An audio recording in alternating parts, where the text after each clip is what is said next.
u joyda men hatto ko'nglimga ham kelmabdi. Bu rolikni o'zim ham ko'rdim bir marta. Hatto e'tibor ham bermabman o'sha turishingizga. Xudoga shukr, avvalo shunday fikrga boradigan qilib qo'yganiga, ya'ni biz hatto hech qanday hurmatsizlik biror narsa sezganimiz yo'q. Bu bir, ikkinchisi musulmonlar aka-uka deydi. Aka-uka bir-biriga nisbatan nima deydi, yaqin olib qanaqadir boshqacha turishi, agar haqiqatan ham insonga hurmatsizlik bo'lmasa, uni zarari yo'q. Masalan, inson uchun hurmatsizlik bo'lgan narsani domlani oldida ham qilib bo'lmaydi. U faqat domlaga emas, umuman hammaga o'sha hurmatda bo'lish kerak.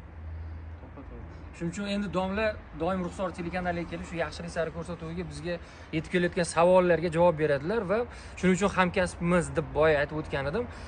Akamizlar masalan namozga kech qolsak yoki o'qimay qolsak yoki bir radio efirda gapirayotganimizda qanaqadir bir ortiqcha chegaradan chiqadigan bo'lsak, tezda telefon qilib esingizga tanbeh beradilar. Bu hatto sansirab ham so'kaladi. Hatto sansirab ham so'kaladi kerak bo'lsa.